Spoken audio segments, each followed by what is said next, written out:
I'm Megan Dennis, and this is my program evaluation on the Picture Exchange Communication System. The Picture Exchange Communication System, or PECS, is used to enhance communication and social skills for individuals with limited verbal abilities that are diagnosed with autism spectrum disorder. Individuals with autism do not show all the signs and symptoms, but they do show most of them. Some individuals may repeat sounds or words, and it can be difficult for them to decipher social cues. They may have interests that they fixate on and difficulty making gestures. Some have histories with self-harm and trouble controlling impulses. Individuals with autism may also be sensitive to touch and taste, among other symptoms like limited speech abilities. Males are more likely to be diagnosed with autism than females, but it affects all races the same. PECS uses individualized cards for each client. Each card has a word with a matching picture on it, depending on what the client prefers. A client who likes Oreos would have an Oreo on their cookie card versus a client who prefers chocolate chip cookies would have the chocolate chip cookie on their picture card. It was documented at intake that a client was bilingual because his parents speak with him in Spanish and his direct care providers speak to him in English. So on his cards, he will have the Spanish and English words.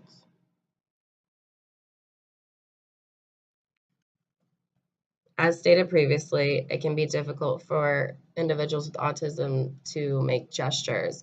This can make it difficult for them to utilize American Sign Language.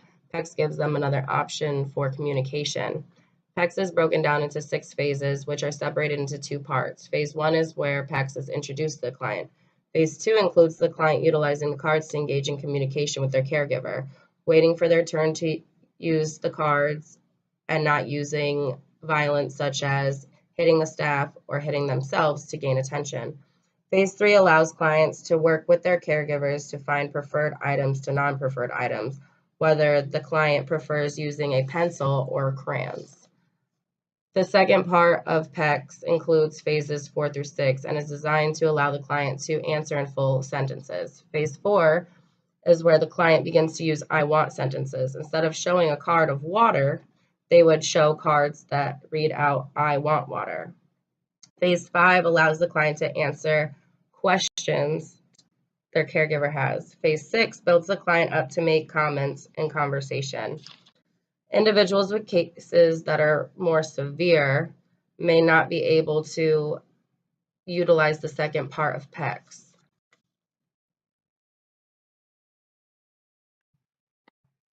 PECS can be used with individuals of all ages.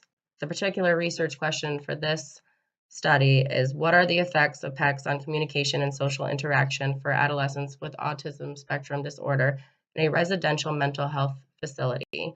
The hypothesis is that communication and social interaction will increase for adolescents with autism spectrum disorder in a residential mental health facility with the implementation of PECS.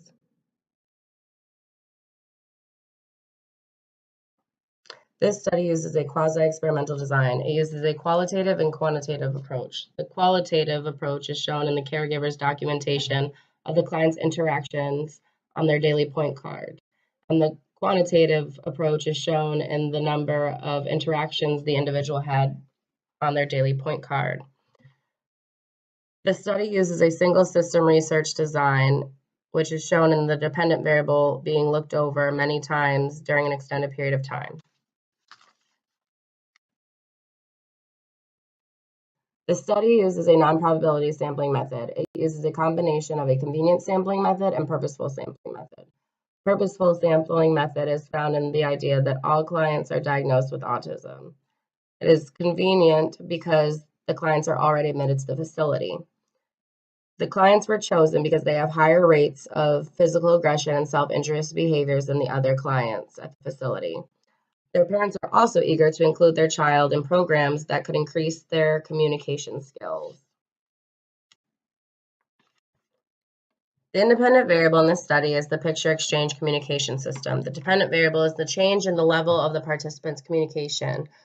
Caregivers already document the interactions and other activities that the participant was included in on a daily point card. This will be used to create the participants' baseline. After PECS is implemented, they will continue to document on the participant's daily point card. After it is implemented, they will include whether the client used the PECS cards and if they obtained the caregiver's attention appropriately. They will also document the participant's reaction to the caregiver's response, whether the participant was asked to wait, no, or yes. Caregivers will also document whether the participant had a self-interest behavior or physical aggression during the interaction, and if the participant seemed upset or frustrated during the interaction.